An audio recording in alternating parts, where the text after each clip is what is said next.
You have it in. Yeah, I'm not rendering it out. Oh, fuck that, dude. You ready? Yeah, I'm ready, dude. Hello, everybody, and welcome to the Daily Deal. Today, we're looking at a pretty cool game, aren't we, Matt? Oh, Yes, we are. Yes, we are. This just released. Well, it was been having troubles with the shop, and everyone's been going crazy. Like, oh my gosh, when is the shop gonna be up? You know. Oh, and you have some cool footage going inside the castle. That's actually pretty good, man. Yeah. See, I put some effort into this. Today, guys, we're looking at a game called Cube World, right? This is basically a voxel-based game, quite like Minecraft, and has been stated to have been inspired by Minecraft. But it's And like amongst others as well, yeah. yes, but it's heavily RPG based. Like, it's incredibly RPG based. It's about exploration. It's not about building necessarily, as Minecraft is, of course. Like, this is for, I don't know. Would you consider this to be a sandbox or sort of a theme park? It's massive.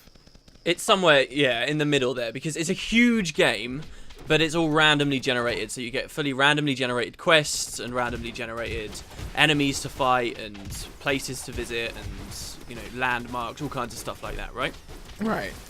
And just to clear up, he says his inspirations was Minecraft, Zelda, Secret of Mana, Monster Hunter, Diablo, World of Warcraft, and many more, he says. It's insane. Yeah, so this was made by one guy, Wally, I think is how you say his name. This was made by one guy who started it as basically... Oh, and his wife. Oh, and his wife, right, okay. That basically started as a pet project in, like, 2011, something like that. And just now, it's been released as a paid alpha, okay? So, much like Minecraft again, this is an alpha you pay to get into, but it is essentially cheaper than if you were to wait for the full release right now. And, I mean, we spent a little while talking about this a while ago. What do you think? Shall we sort of iterate here what we think about this being a paid alpha? Right. We were talking about this before, and I compared it to the War Z. Not compare the gameplay, but basically War Z did kind of the same thing, right? But the War Z alpha was absolutely terrible, and I'm a guy who purchased the game, not some guy who just read this up like a lot of people are like, oh my god, it's bad. But anyways, it actually improved it now, but this is not the War Z quality. This is actually, if you agree, like pretty much a full-on game almost, even for alpha. Like the crafting system, the worlds, massive biomes, it's robust, pretty good. Yeah, so, I mean, when we're talking about paid alphas, I think there's always kind of a question in people's minds, right, I'm paying for an alpha, so what am I to expect out of this product as a consumer? Is the game excused whenever it's got terrible game-breaking bugs, or can I still shout about it because I just spent money on this title? And I think that's a very valid question and a real worry with a lot of the time when people go down this kind of route. But for this game, it's so bug-free, and it's so smooth and so lovely and wonderful that really doesn't come into it often. Essentially, I've looked at this as I've just bought a full title that's going to get lots of free updates over time. And we're covering on the Daily Deal mostly because it's a game I think we're both very addicted to right now and having a lot of fun with, but also because I guess in the grand scheme of thing, it is on a deal right now. It is an incredible steal to buy at that price, and I guess that's a good way to kind of open the video, just to explain to everyone exactly what they're doing in terms of how you access this game right now. And it was sort of released by surprise quite recently. Some people, I guess, had access to the alpha before it was like available to the general public. Right. Yeah. YouTubers that aren't us. Yeah. Yeah. Exactly. But now it's like fully released. We both jumped on it straight away, and we've been playing it. Like yesterday, we marathoned it for hours and hours and hours and hours. So I guess we should kind of just explain in general what would you say the general goal of the game is right now? Oh, man, to explore and level up new lands and level up, and you're able to fly, like we're seeing that in the beginning of the video. You're able to fly, actually get a boat as well. Oh wow, right on cue. Yeah. Get a boat as well, and you have to level up your skills in order to be able to do those things. And there's different worlds. Like you're like, oh, when are we gonna use a boat? Actually, there is at biomes. There's whole biomes. Like this world right here, the whole world is a biome. Yeah. Okay. So go back to the Minecraft comparison there for a second. Essentially, in Minecraft, you've got these biomes that are just different regions of the world that are really small, and that always bummed me out in Minecraft. I always got annoyed that they were so small. Well, in this game, a biome is immense. It's like A single biome is probably bigger than I ever would have explored an entire Minecraft map. They're insanely huge, and that's just one tiny region of the whole world. That is infinite in its breadth. Like, it's crazy. Yeah. So, we were playing for, what was it? We were basically playing for about 2 hours yesterday, and we sort of didn't really know what we wanted to do. We'd visited the first town, which we'll talk about in a second, but we were just exploring. We were like, where do we want to go? Let's just travel somewhere, right? And we kept going north. And here's the map here, if you have a look. We just kept going north and north and north for hours and eventually found another region. Like, not even sure whether we'd seen all of the biomes in the game. And that was a crazy moment, right? That was so fun.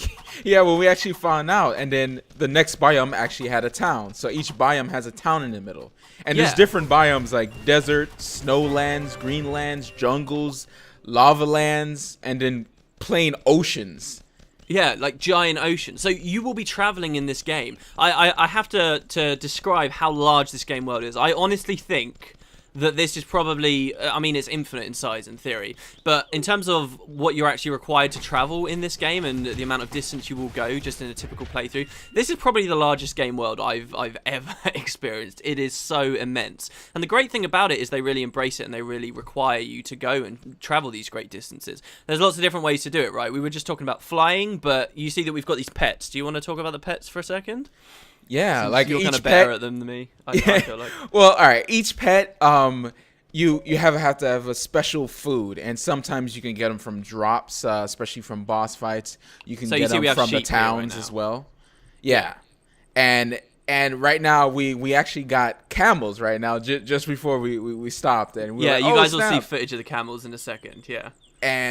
And those are a lot stronger than our little sheep that we have here, and they're like because they're very out leveled compared to what we had before. So, yeah, like, and the pets get stronger and stronger and stronger and stronger, and you can ride them. All the pets that you get, you can always mount them.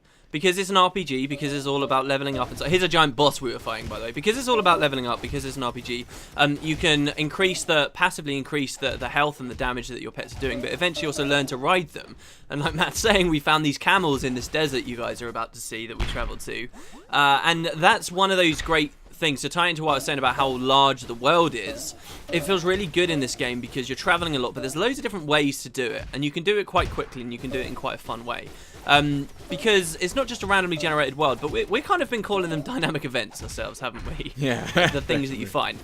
Essentially, on the map, as you look around, if you guys are wondering what are you meant to even do in this game, the general goal is just to explore and see how far you can get, but obviously you need to level up, and there's an element of grinding, I think, early on in the game, where there's a lot of really dangerous stuff around you, and you need to fight lower level things, but it's all done in quite a fun way. But one big way, an easy way you can level up, is you can look on your map at these crossed swords that appear, and if you travel to them, you'll find giant bosses, such as this guy, that you can fight, or you can find giant dungeons. We'll be having a look at pyramids soon, and all manner of random and exotic and cool things out in the world that you're going to be traveling to go and find. So that's kind of a big reason why you want to explore, because it's frankly you're exploring to find more of the content, right? There you can see we kill him, we get a quest complete, or we get to level up. Do you want to talk about how, I guess, the NPCs work and how the quests work? I mean, we will see a town soon, but... Well, like, we always see, like, random NPCs kind of walking, and they actually kind of help you. They're always going their own way, but you can actually kind of kite, like, some of the enemies towards the NPCs, and they'll kind of help you. And they don't really say, they say, like, tips and stuff, like default tips and stuff. But and they'll tell you how to find new pets, and they'll lead you to the crossed swords and stuff, won't they, sometimes? Right. And sometimes they die immediately. Sometimes they're actually pretty tough, and they actually end up helping you out in the boss. So that's actually pretty cool. Sometimes the NPCs could be either like witches, even like, and sometimes the enemies are actually witches. So you have to actually get close to actually see if they're blue or red or not. Yeah, yeah. Some witches can like do this beam thing that's ridiculous. So, like, you will find these NPCs out in the world that help you. They help you figure out how to get pets and where to go and so forth. You'll always find in every single biome, as we've just described, is a huge region of the world full of hours and hours and hours of content. Every single one has got like a city, a town, right? And when you travel to these places, you'll find lots of NPCs like shopkeepers that will help you buy new gear, and people that will help you with crafting or to sort of respec your class, right? So towns are a big part of the game. When you reach a new biome, then you know that there's going to be another town there. For example, I'm particularly excited right now about going to an ocean area. We both are, I think, because when we finally reach the ocean, we know there's going to be a town there as well, like an island town someplace, and that's a really exciting idea to me to be able to go there and actually find that and explore it. It's crazy because the description says islands, underwater caves, and sea animals. So I wonder if we'll get like a sea pet or something like that. Like we just don't know yet. Like, because every time we've explored a new area, it's like, oh my gosh, like hold up, this is new. Like there's always something different. And when we were fighting that boss just a while ago, like he's some huge, massive boss, and it was like kind of dark because of the day and the night cycles. And you know, and we have our little lantern. All of a sudden, you see this big shadow come out and just come up the hill, like, and then he's like breaking the floor, and the floor breaks up into little cubes and stuff. It was just so fun. It's talking about the day and night cycle too. That's something else I really want to sort of express to everyone watching this as well. This game is not scared to go big or go home. It's really, really out there with the features that it's given to the players. I think a lot of games lately, a lot of developers kind of make games really small and kind of compact with lots of content in small areas. This game isn't scared to make a huge, vast world, and it's got that same philosophy with the day-night cycle too. Before Guild Wars 2 came out, some people who have been following my channel for a while might know, like, I spent a good while bitching about the day-night cycle in that game because it's so short. Because basically ArenaNet put this feature in the game, oh, we're going to have a day-night cycle, but then the nights weren't particularly dark and the whole cycle wasn't particularly long anyway, so it sort of blends into the background in that game and you never really think or care about it. But in this game, the day-night cycle is huge, right? It's insane because the day lasts so long and then the night lasts so long, and the nights are really dark, right? Which we actually have we have a bit of a differing opinion on, right? Because I quite like it that it's very dark and you can barely see anything. But for you, you know, you think it should be eased off a little bit? I don't mind too much. I like that the way that it's dark and it kind of sinks into the gameplay. But man, it's hard to see where you're going. And if you're running out of stuff, and if a boss comes to attack you, even though the night boss fights were pretty awesome. Yes. We're pretty awesome. They just come like looming out of the darkness. Exactly, and kiting around with the hand glider is pretty fun as well, because you have your little lanterns and we both can see each other in midair and we're just kind of exploring the world. But you really cannot see not much what's going on. Yeah, and you can't see anything in the distance either. To clarify with that, like one small feature of the game is when it's night, when it's dark, they take so much of your lighting away, you can actually hit F to pull out a handy little lantern that will light up the immediate area around you, which I do think should probably have a bigger radius, but it also looks like maybe we will get eventually upgrades, if they're not in the game right now, but in later updates, like we'll be able to buy better lanterns and different, more portable ways to light stuff up, right? But that's like an element of the game. So you can be riding on your hang glider in the middle of the night with your little lantern out, or you can be riding around on your camel in the middle of the desert in the middle of the night with a lantern out. It's very cool how everything just slowly piles up like that, right? It's a really kind of compelling experience that just comes from very basic stuff originally. I think that's a big strength of the combat system too, yeah? I mean, we mentioned this before, but I think we both had a really cool moment where, you know, we start playing and you guys can see at the bottom there, we've got essentially 6 skills that you can eventually learn. But at the start, it's a lot of clicking, yeah? It's just click, click, click, click, click, okay, I'm attacking people, right? Right. But then we have this cool moment where we sort of did our first dungeon. We went into our first castle and slowly descended to try and kill the boss.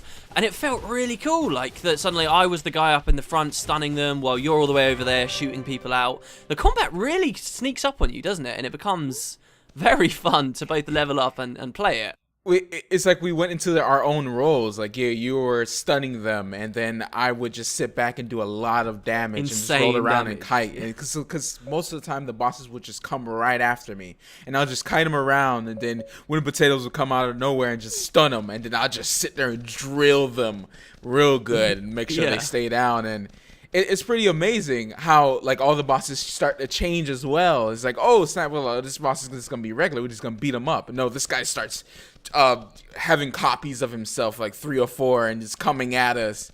It's crazy, man. And we don't know which one it is, which one we're doing damage to. It gets a little nuts. Yeah, so there was us riding on the camel. Here's the pyramid, as we mentioned before. You've got all of these little things. I guess what else can we really mention about it? There's the crafting system too. I didn't feel too savvy with the way the crafting works, but that's a big element of the game, right? I mean, it's heavily RPG focused, so yeah, I used a lot of it. I think I'm the one that used it the most. Basically, Yeah. I would collect every class has its own materials, right? So you don't have to mix and match like you don't have to be fighting over plant fiber because plant fiber is only for rangers to make their armor. So basically, everyone gathers their own material that they need, so when they go inside of the crafting, they can just craft whatever they need.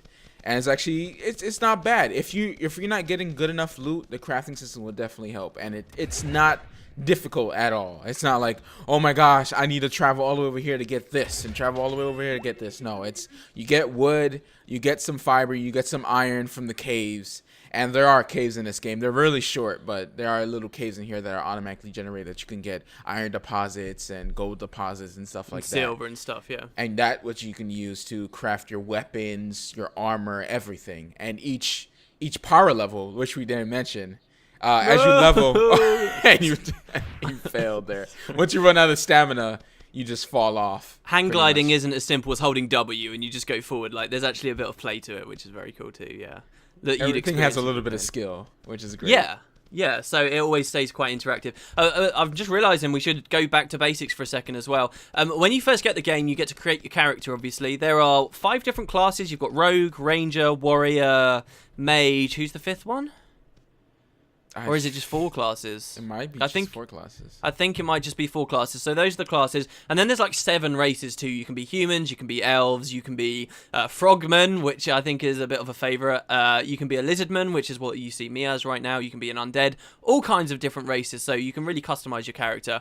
Those, obviously the class has a big effect on the way you play the game. But the race itself I don't think does right now. It's just kind of a bit of flavour, a different way to look, yeah? Yeah, definitely. That's kind of the way it works. But, you know, that's quite basic. That's what you can expect if you guys were to try this game out.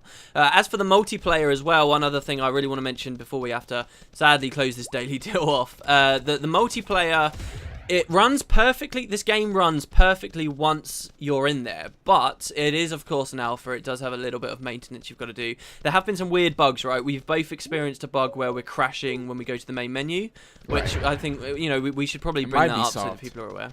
Yeah, it might have been solved, but it's easy just reinstalling, and make sure you take out your save file. Please remember to do that. Do not forget if you need to reinstall it. Yeah, that usually fixes the problem, is reinstalling. Also, you need to use Hamachi to get, you know, just like how Terraria was in the beginning, you need to use Hamachi to actually load up a server, even if you have a server. And there is a file, by the way, just a quick mention, in the folder called server. Whoever's hosting the server has to click that file, load up the server, and then use Hamachi to connect to each other. I mean, there's a little bit of a rigmarole you have to go through to get onto the multiplayer stuff, but it's very easy to learn how to do it. You know, I'll even leave a link in the description to anybody interested. It's very easy to figure out how you're actually setting these sessions up, and once you're in, I mean, it's like I say, we played for hours yesterday. Loved it, and we had no problems once we got in at all. No lag issues, and there's no limit to the number of players you can have in a server either, which is very exciting, particularly considering how large the world is. The directions that this game could go in, which is allowing modding, and you know, if you look at how other games have blown up, this really has a lot of potential, and it's a very, very cool game. And I think we both really wanted to show it off, right? So yeah, definitely. All right, okay, well, thanks very much for watching the Daily Deal, guys. This has been Cube World. There'll be a link in the description. If this is competing with Rogue Legacy as well, just throwing out there, 2 very good games we've covered this week. But if you want to see us return to this game at the end of the week, let us know in the comments. And only one of them can win, I guess. Or we might return to both, I don't know. It's up to you guys. So, yeah, is there anything else, I guess, to mention before we have to say bye-bye? I don't think we mentioned the price. It's actually £15 and $20 in US. Oh, right. Okay, yeah. We talked about how it was an alpha, but not the price itself. The price. So there you go, guys. You'll find a link in the description down below if you want to check it out. Thanks very much for watching, and stay visual. That sounded so stupid for me. Well, leave that in. Okay.